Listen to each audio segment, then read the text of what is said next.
Welcome to the Global Journalism Seminars. This is The Briefing. Fashion is a $2.5 trillion global industry, but with significant carbon emissions, water usage, and waste contributing to its ecological footprint, the environmental impact of what we wear is immense. With climate change an ever more pressing issue, the industry faces mounting pressure to reduce its environmental impact and adopt more sustainable practices. The State of Fashion 2024, an annual report compiled by the Business of Fashion and McKinsey & Co., asked executives to identify the biggest challenges and opportunities in the industry's year ahead. 12% cited sustainability as a principal opportunity for 2024. Another 12% named it as a top challenge. The report also found that 87% of fashion executives think sustainability regulations will impact their businesses in 2024. Our guest today is Sarah Kent, Chief Sustainability Correspondent at the Business of Fashion. Sarah has been at the forefront of reporting on how the fashion industry can reduce its carbon footprint and how climate change is reshaping the sector. She led the creation of the BOF Sustainability Index, a comprehensive tool for assessing the sustainability performance of major fashion companies. In this seminar, we'll discuss all of that, as well as the emergence of a new style of fashion journalism that's prepared to chronicle both the industry's changing inputs and outputs in response to climate change. That's the briefing. Let's begin. Welcome to our audience here. Welcome to Sarah Kent. Welcome to our online audience. This is a collaboration between the Reuters Institute for Journalism and the Oxford Climate Journalism Network, which is a part of the Reuters Institute, and the Said Business School. I want to start by saying a big thank you to Said to create this space for a conversation like this. I think many of you in the room are sort of in an incubation phase, if you will, and you're going to go on to become business leaders and entrepreneurs. And it's great that you're thinking about that with a sustainable lens. Someone just mentioned that they're not into journalism, but they're into fashion. Some are into journalism and maybe not into fashion.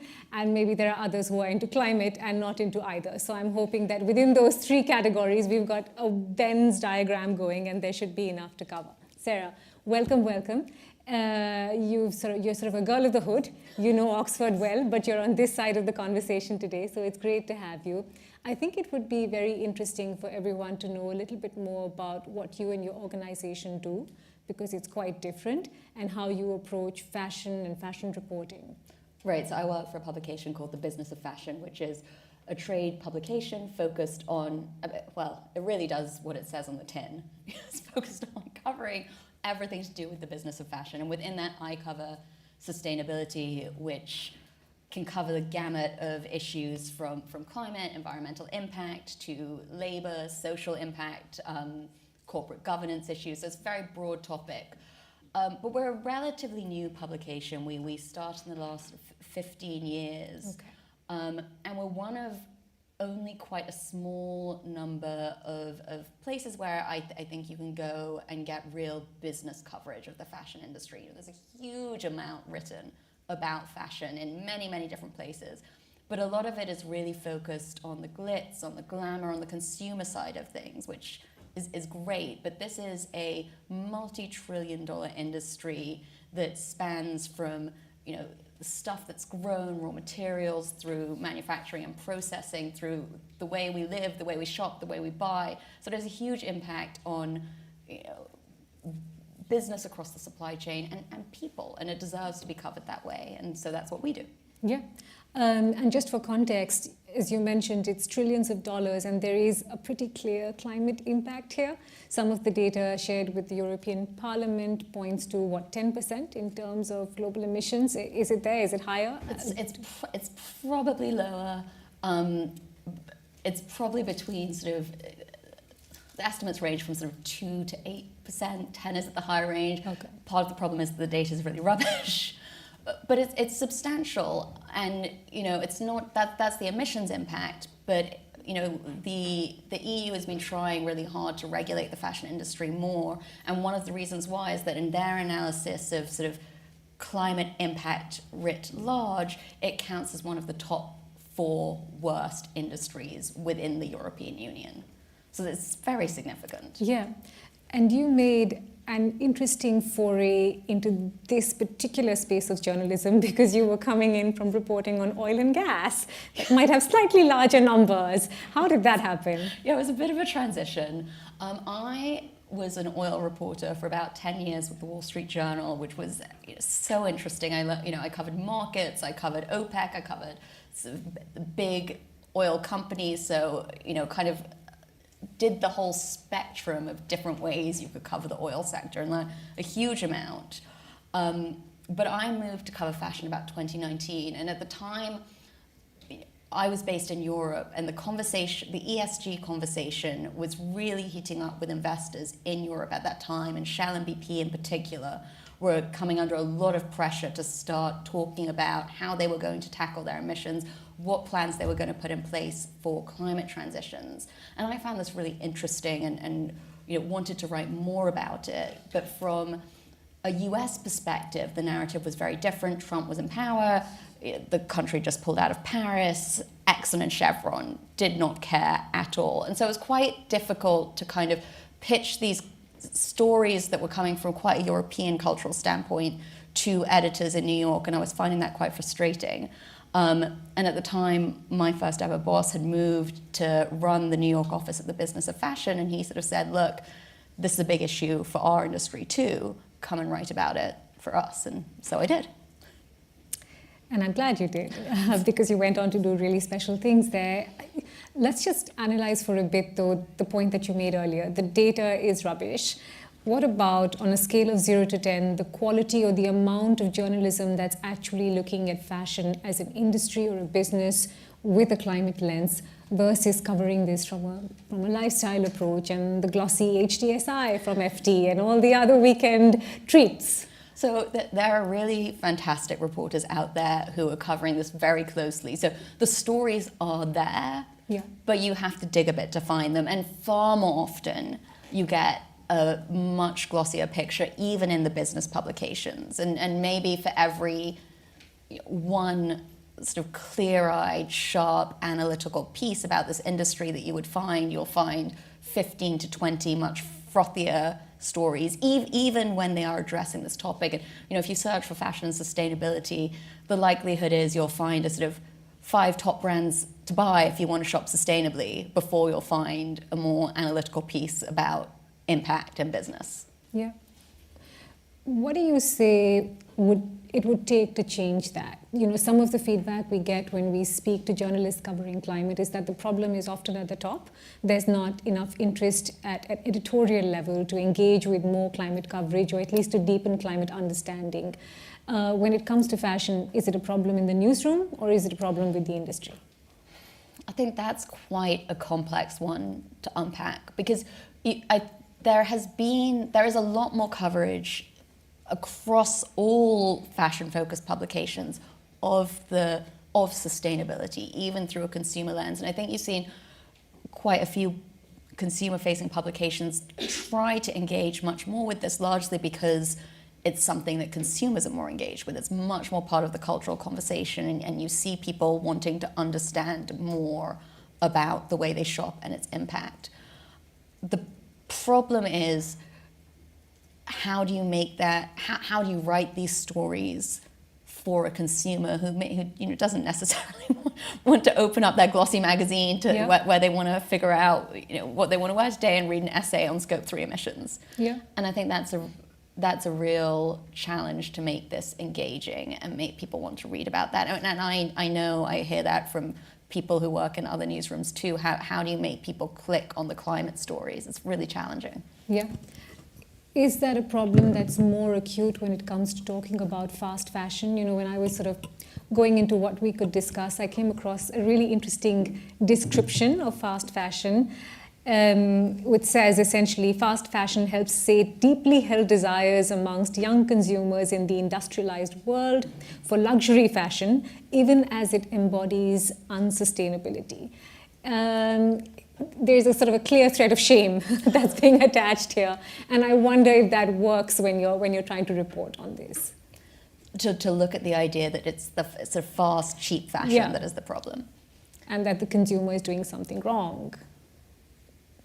Yeah. Yeah. I mean, I think it becomes a very political question very, very quickly. And not just political from the sense that, you know, consumers don't want to feel like they're doing something wrong, but you also geographically you very quickly get into questions of sort of why should it be that consumers in developing countries don't get to shop and you know are being told that they should shop less when for decades those of us in Europe and the US have you know bought as much as we wanted. But when it comes down to it, yeah, the consumer does have some responsibility, and if you want to think about the way you consume more responsibly, then one relatively easy step is being more conscious in the way you buy fashion and thinking before you buy if it's something you really need and if it's something you really wear. And I do think it's that simple. Just it's not about price point. It's not about what brand you're shopping. If you're buying it, are you going to wear it? Are you going to wear it for a long time? If the answer is yes, then I think as a consumer you've sort of been responsible. Made your peace with yeah. The bigger question then comes back to the brands and the way they operate and the way the whole industry works, which is based on trying to get people to buy as much as possible, as fast as possible, because that's how you maximize your revenue. Yeah.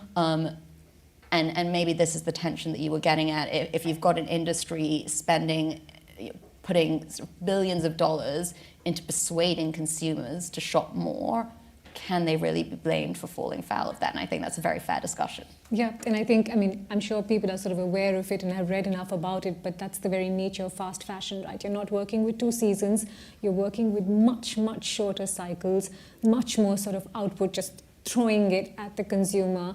And have you seen in the last 5 years enough pushback on that model? And you can say no.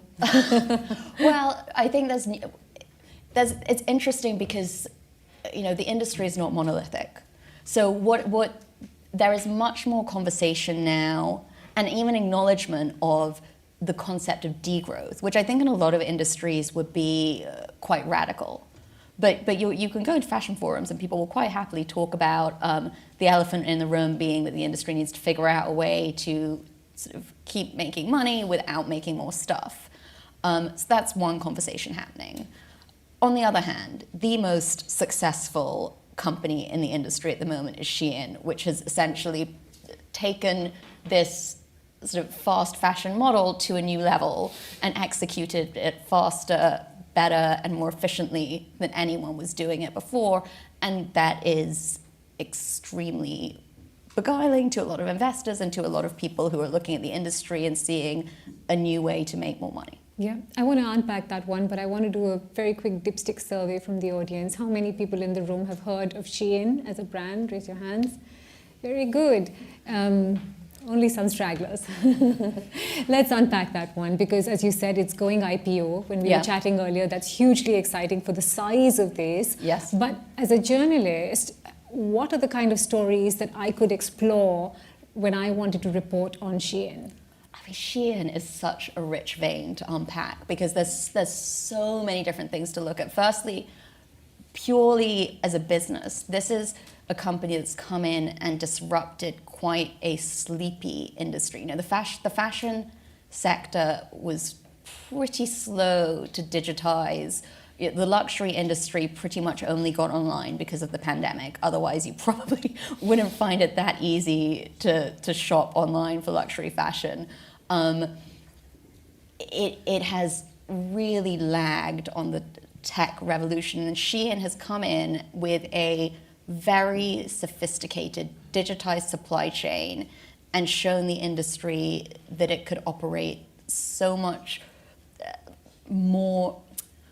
Better is the wrong word because obviously it comes with negative impacts, but it could operate from a business perspective more efficiently than it is, and that has an evolution that Shein has really hammered home, and that is why it's eating the rest of the industry's lunch. It's also sort of really lent into this idea of gamified shopping, where if you go on, we were talking about this earlier too, if you go on to Shein, there's pop-ups everywhere, you know, there's always a sale, it's a countdown, you know, it's really It's 2 days to something. It's always 2 days to something. It's 2 days, and it taps into, you know, parts of your brain that makes you want to shop. It's incredibly effective. So from, you know, the mechanics of retail, it's a fascinating story. Then, you know, this is a company that started in China, now based in Singapore, doesn't sell anything in China, but has become the most downloaded app in the US.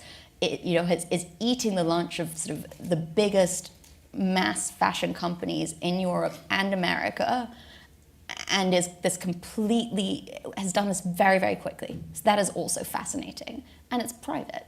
So although it's listing now, there's relatively little known about it, which means everyone wants to know more about it. And then there's the environmental and social impact, because the company produces in, you know, thousands of factories in Guangzhou. There's been lots of reports about these factories having excessive overtime. There's been links to cotton from Xinjiang. The company produces so much, its environmental impact is high. And so this raises lots of questions, is just as you're looking at this new model that it seems to be working really well to generate profit and revenue, on the other side you have these huge big issues being raised. So there's so much to unpack there. Yeah. Have you seen enough as well, and just for lack of a better term, in terms of the global south, global north divide while reporting on fashion, the fact that production is happening in one part of the world, consumption is until now largely happening in another side of the world. Are we talking about that enough or at all? It is a huge issue, and it keeps coming up, especially from the point of view of how companies are going to deliver on their sustainability goals. Because primarily what you've had is big Western brands under pressure from investors and consumers and politicians setting these lofty climate goals, which they are only going to meet if the companies they rely on in their supply chain actually do the work to deliver on the results. Because fashion, as with many other industries, primarily its impacts happen in the manufacturing supply chain rather than with the brands themselves. And so the issue keeps coming up where brands will come and say, oh yeah, we want to deliver these emissions, but by the way, we're not going to pay higher prices for our clothes to be produced. Manufacturers, primarily in the global south, are increasingly beginning to speak up and say, this is ridiculous. You can't come to us and expect us to make costly changes to, you know, get rid of coal-fired boilers or, you know, install more efficient machinery, whilst continuing to say we need to deliver everything at the same price. And by the way, if our prices go up, you're just going to go next door to another country where they are perhaps not doing these things because really what you care about is cheaper prices. I want to talk about accountability and the index that you sort of drove. But before that, I was looking at some of the global trends that you mark out for the year. And it's quite interesting that the number one trend there is geopolitics. Do you want to sort of explain that to us? Well, I think it's the uncertainty geopolitically has a huge impact on the industry, whether it's in terms of how it affects consumer sentiment and buying power because of the impact on the economy, but also the diversions in the Red Sea have changed how long it takes for products to get to market, which in a fast fashion world has a huge impact. And if you're not going to, so you either then have to divert your shipments, which takes longer and will cost a bit more, or you fly them, which costs much more. And so I think it's a misconception, the idea that geopolitics wouldn't have the same impact on fashion as it would on any other company. The other example is US-China tensions. Huge impact. So much of the industry has had to shift manufacturing from China to other countries to try and manage this. The US ban on imports from Xinjiang has had a dramatic impact on the industry. 20% of the world's cotton comes from China, and most of that is produced in Xinjiang. And the tariffs frankly, don't help, the brands don't have traceability to understand where their stuff comes from. So it has a huge impact on the way the industry operates. What was a bit ironic for me was that the number 2 spot went to climate urgency, and the number 3 spot went to vacation mode. It was a bit of a moment. That tells you everything, really. How do you marry the two? I mean, there's climate urgency, so I'm really glad it's on the list. And then there's vacation mode, saying this is going to be the year people sort of vacation with a vengeance, which means they're going to shop more and they're going to go out there, and you need to meet them where they are with your goods. But I think this also speaks to sort of and we haven't really talked about this yet, this is an industry, and it's not unique in this, where you've got companies increasingly making these very lofty public-facing goals and talking about how much they care, but fundamentally the day-to-day of the business is completely divorced from those longer-term goals, and that's how you end up with priorities like that. And also how you end up with the industry not making much progress towards the goals it set for itself. Yeah. Let's talk about accountability in that context. And you launched something called the Sustainability Index, standard disclosure to the audience that's been paused over the last 2 years, I think. Tell me what the thought was behind it and what it is that you were looking to assess these companies around. So the index really came about because I very naively thought that it would be a relatively simple task to sort of make some basic... To rank them, did you? To say it, come on. It wasn't, that wasn't how it started. So it all started because I'd been reporting on this story about the rivalry between Kering, which is the company that owns brands like Gucci and Yves Saint Laurent, and LVMH, which owns Louis Vuitton and other big luxury brands. They're the two biggest French luxury conglomerates. They have this big rivalry. And the reason why this related to sustainability was because back in, I think, late or mid-2019, the CEO of Kering was tasked by Emmanuel Macron to put together a fashion industry body ahead of the G7 to tackle sustainability. And he made this big announcement saying that he was doing this and announced a bunch of big partners who were all coming together, and it was the Chanel and Hermes and H&M and Inditex, and it was the first time you'd kind of had brands from all of these different spaces coming together on this issue. LVMH notably did not join this, and later on sort of threw some shade at Kering, saying, the quote was along the lines of, we do acts, not pacts. And so I did the story kind of, analyzing this rivalry and trying to break down, how LVMH performed versus Kering. And it was actually very, very difficult to make a comparison. So I thought, this would be a fun task over Christmas. I'll just go away and try and sort of do some basic comparisons of a few of the biggest companies. And as I started to try and do that, I realized it was extremely difficult. And this was where the idea for the index came from. Could we put together a ranking that would allow you to compare? And I think the first one we did was just the 15 biggest brands by stock market listing at the time. And this became very complicated very quickly because then we had to decide what our metrics were. We put together a panel of experts, we consulted with them, and we came up with 6 different categories, but within each category we had over 100 different sort of things that we were looking at ultimately to try and assess how these companies were doing. And the way we thought about it was to sort of work backwards from 2030 and say, okay, a lot of these companies have said we want to meet some form of the Sustainable Development Goals. So if they're aiming for that by 2030 and we map backwards, what are the steps that they need to do in order to achieve these? And we took this kind of these sort of questions that we came up with. We looked at all of the publicly available documentation that companies have put out.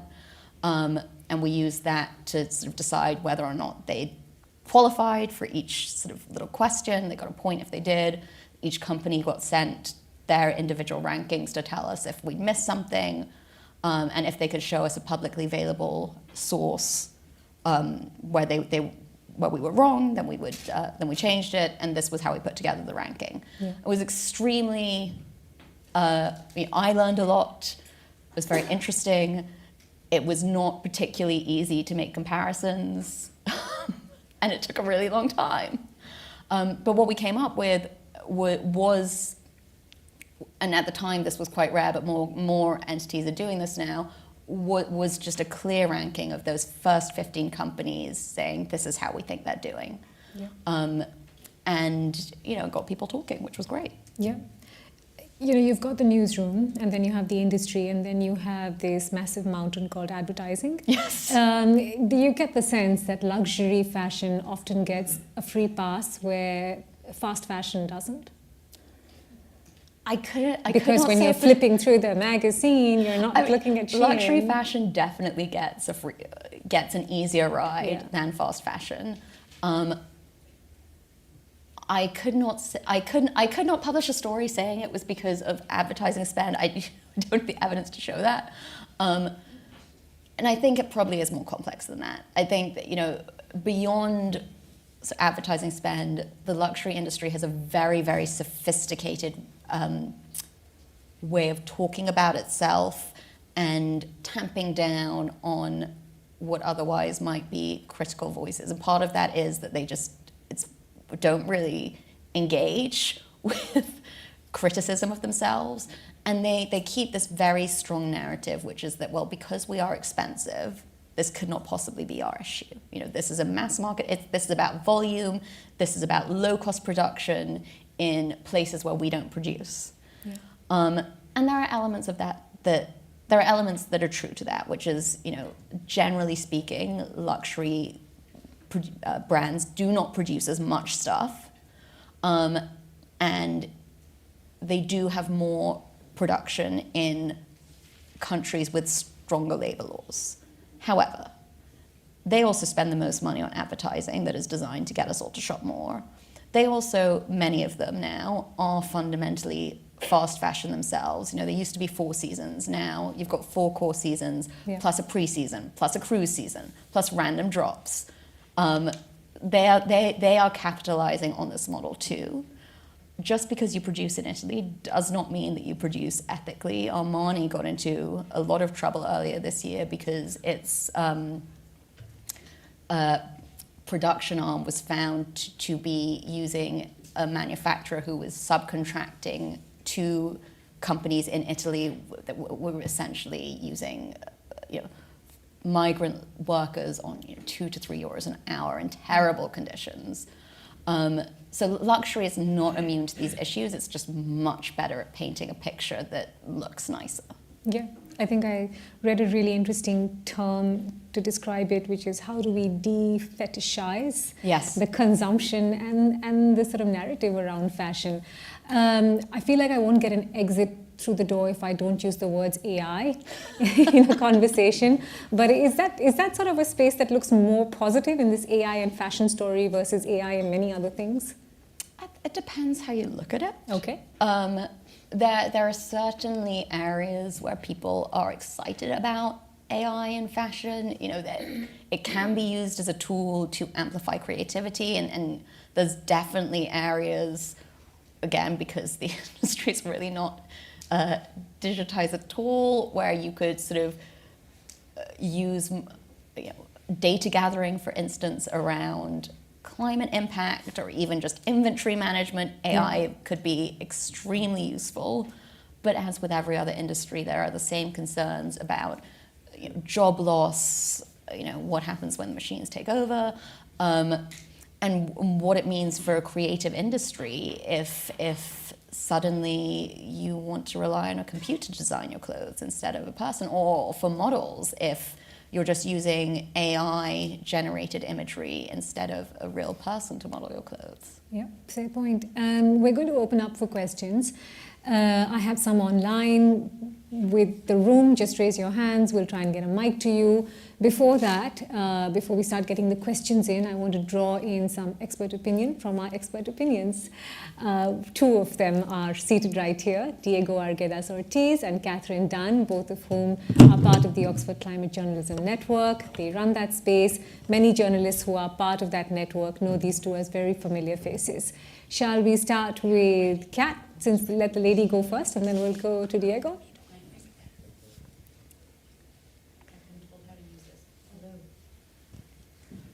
I think another mic is reaching you. Hello? Should I just, okay. Yeah. Sorry, Very everyone, good. I'm not very good at the technology. Yeah, my response was just like, this is an amazing beat. Like, if you're going to be a business journalist, you've really got it all. You've got, geopolitics, you've got climate, you've got something consumers are interested in. And I think I did have a little question, if that's what I could use for my response time, which is, given the fact that also maybe, I think it's fair to say, and this isn't Sarah spicily saying it, but I think it's us saying it, because we always look for fashion journalists to join the OCGen, is that there's not that much competition out there, really, for very serious business coverage of the fashion industry that also takes... I wouldn't say that. I mean, there's lots of great coverage out there for people who love fashion, but treating it as an industry and really holding the companies to account and really asking them good questions. So what is an area of climate and fashion journalism crossover that you think is criminally undercovered and you would like some more competition on this particular Is it area? cheating to say all of it? Yes, it is cheating. You have to pick one. Criminally undercovered. It is all of it. I think, and there has been fantastic work on this, particularly by one writer called Alden Wicker lately, but the chemical usage and impact does not get as much attention as it should, and I think that's partly because it's really hard to understand, and also there's so much debate still over what the chemical impacts are. But, for instance, until very recently, PFAS forever chemicals were all over our fashion. Anything waterproof probably has PFAS on it. Gore-Tex, that's all PFAS. And there's lots of other really nasty chemicals in the industry, and that does not get as much coverage as it should. Diego. Sarah, it's great to have you here. Just a plug, she's an alumni of the OCGN, and we're really happy to have you here, like in person. The OCGN is virtual. I am struck by the ability to transfer skills from like business journalism and like oil journalism, specifically to fashion.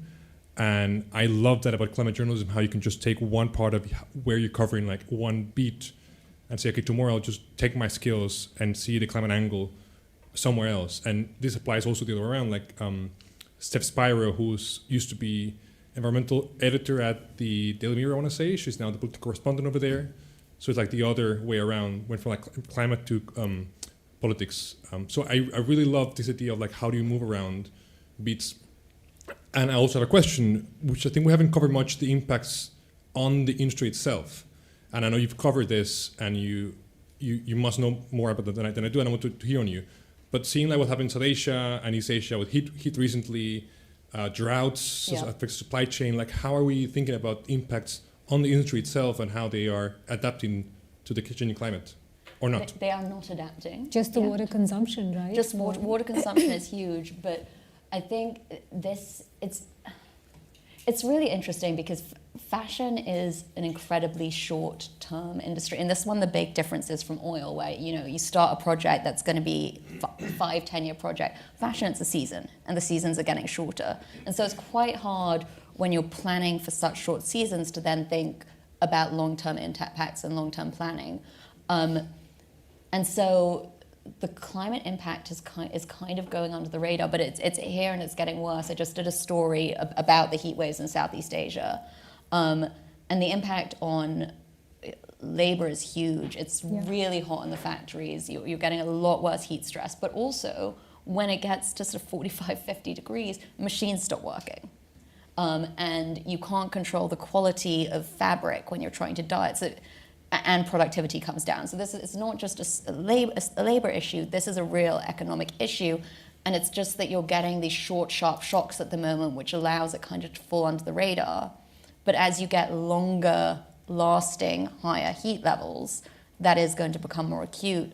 It's also having more impact further down the supply chain on cotton, where you see parts of Pakistan and India, for instance, where the regions where you can grow cotton are shrinking.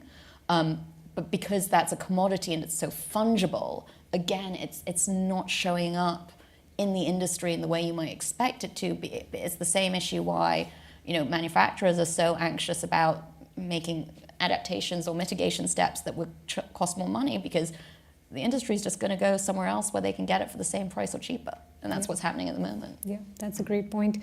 As is tradition, we will pivot to our journalists first. Let's see if there's any questions. Hagar, if we could get the mic to the lady with the scarf. And Hagar, if you could just say a word about where you're from, the publication you work with. It's on now, I think. Hi, can you hear me? No, it's muted. Hello, hi.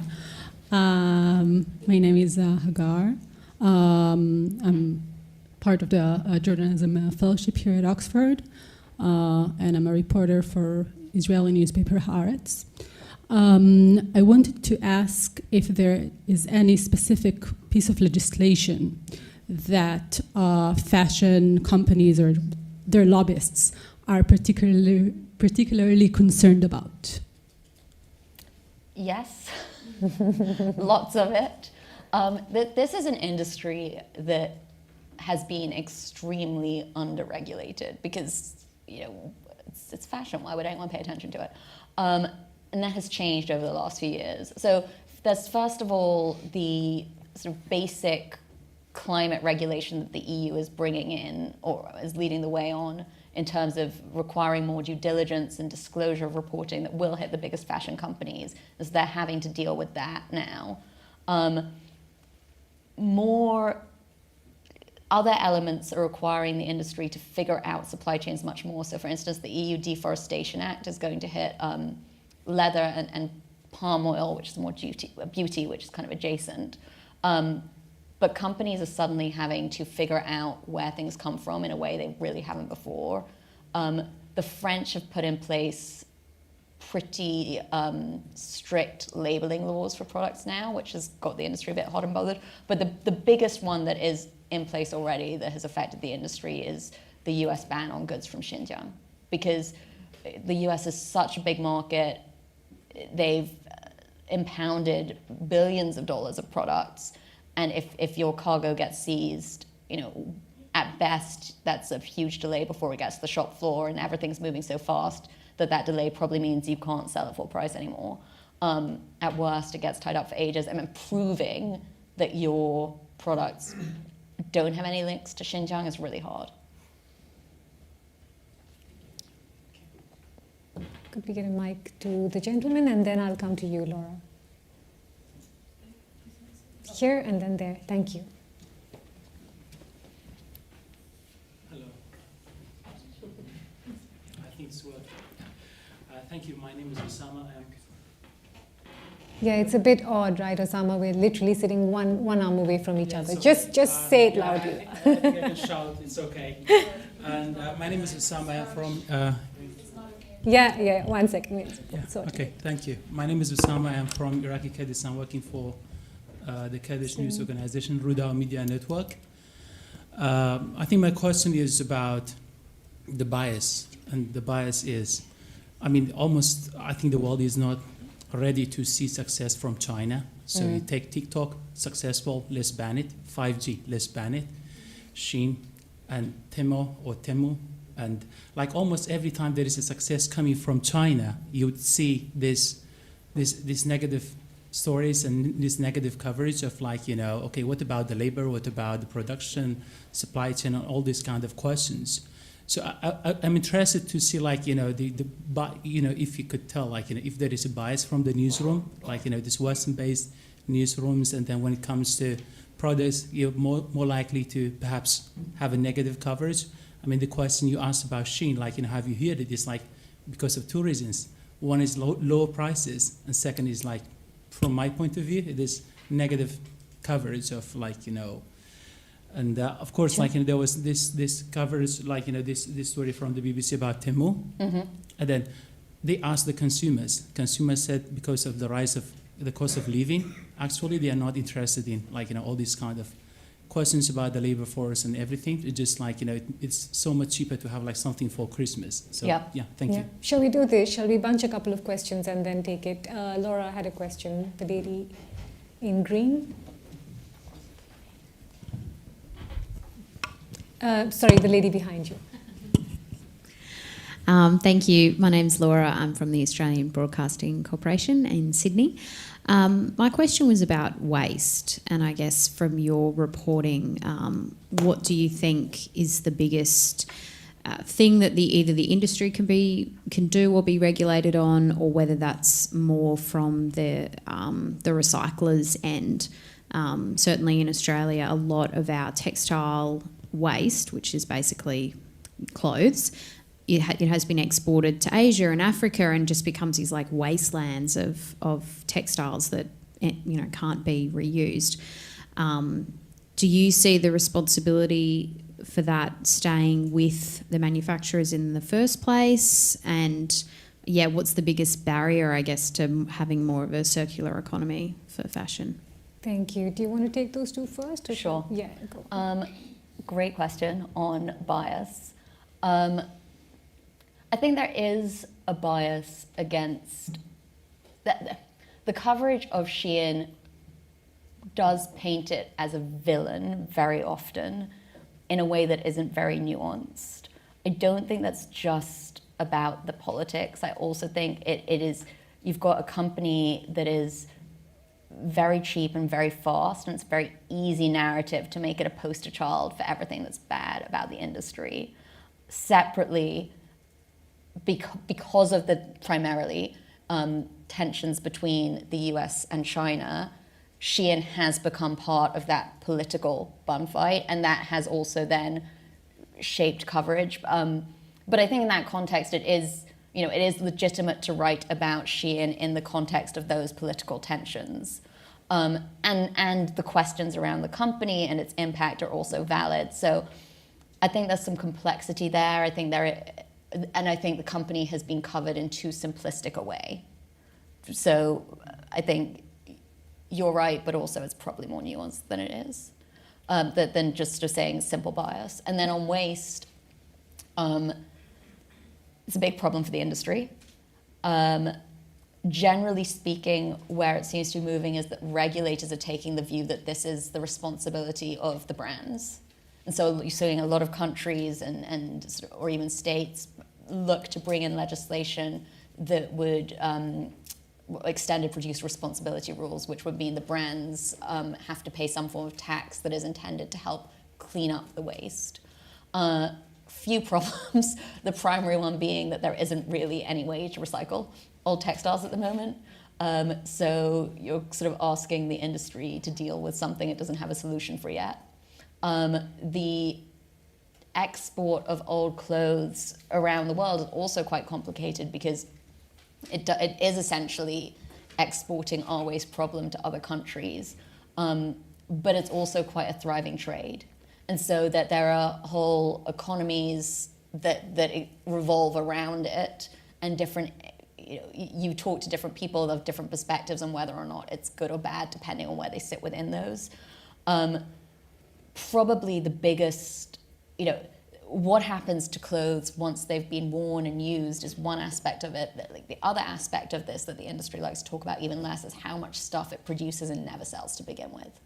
And that's probably the first point where companies should be looking to try and sort of pull levers to shift the way they operate, because that is also waste for them. If they're making stuff and they can't sell at full price, that's cost.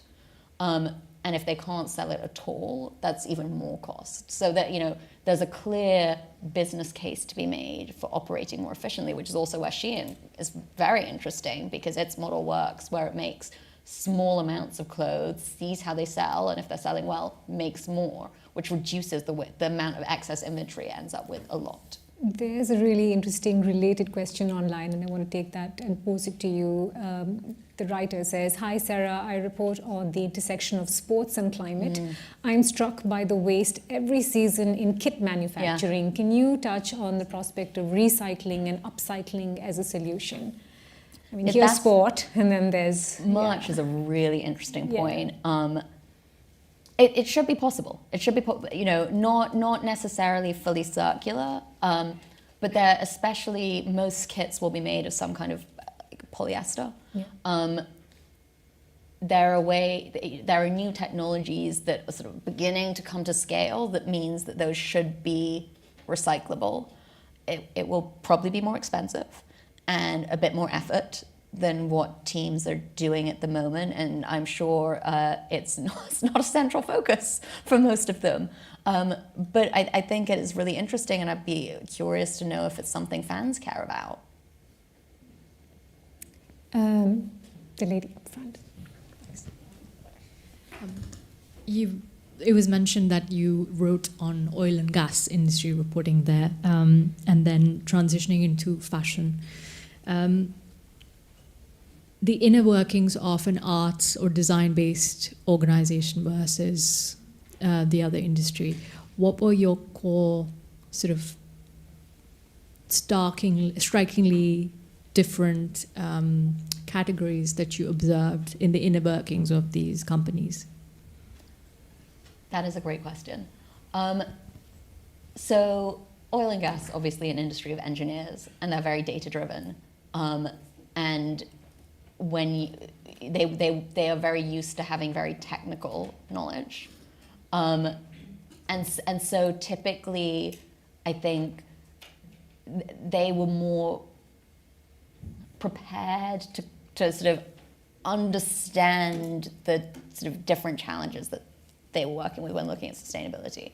I think the fashion industry, it doesn't have, not just for this reason, it's many oil companies are much more vertically integrated. The fashion industry is very fragmented, so it's harder to kind of map and understand what's going on. But the sort of operational side that really is where the rubber hits the road on sustainability just hasn't been as big a focus for the industry, because it's much more about the design and, sort of create the fetishization and selling a dream, which is just a very different way of thinking about things and operating. And so, often, and this is still the case today actually, you will find that fashion companies put their sustainability initiatives under their marketing initiatives. And that is really how they approach the issue. It's like, how can we sell this to consumers? Which isn't necessarily the most effective way to change the way call your it industry. Hypocrisy 101. We won't. I think we can squeeze in one more question, and I want to take it from online. We talked about AR in the fashion industry, but there's another question saying, what about labels venturing into the crypto industry, launching NFTs like Dolce & Gabbana? How does that contribute to environmental sustainability? Okay, full disclaimer, I have not covered this particular topic. Fashion is an onion. Fashion is an onion. I think that were the industry still going really big on NFTs, there are sort of lots of questions about the emissions associated with crypto and with that area. It appears at the moment that was a little, fashion got very excited about NFTs during the crypto boom, been much more quiet about them since. So maybe it will come back to the foreground, but I think for the time being, it's just not where the industry's focusing. 6:56. Let me squeeze one more in. The lady at the back there. Thank you. Hi, Sarah. Thank you very much. My name's Sarah. I'm coming at it from the other side, I suppose. So I run a small underwear business based here in Oxford, and we are trying to be as sustainable as possible. So we tackle all of these challenges. There's a number in the fashion industry, and we're trying to do all of that. So we're organic, we're fair trade, we're regenerative, we're fully circular, we have a take-back model, and we donate pairs for every pair we sell.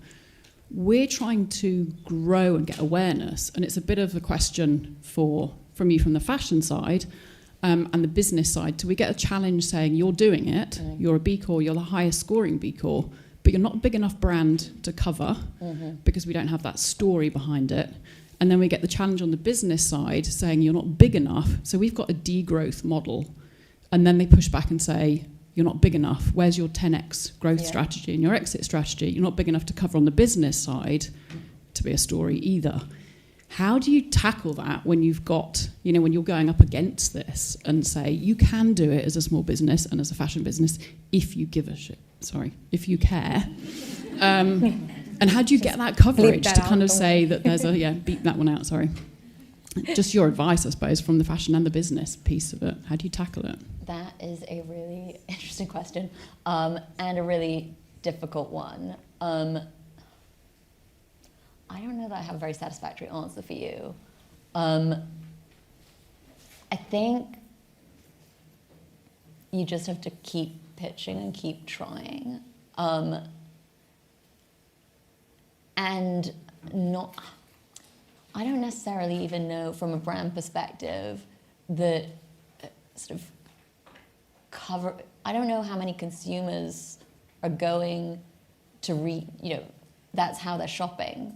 I think people are sort of being more influenced online now. So I don't know that pursuing as a brand coverage from sort of traditional publications is necessarily going to be that helpful, but also not my area of expertise. So, in terms of being at it from the brand side, then some level it's not something we're missing. It's just keep plugging away at it.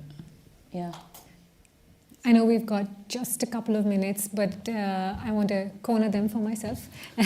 Is there a story that you'd like to share with the audience here and the audience online, something that you read or you wrote or came out, from your stable that you think was such a power moment for this is the kind of story that we should be talking about in fashion journalism and sustainable fashion and sort of all of it, just bringing it together? Oh, that is a big question. I'm trying to think what I've read recently.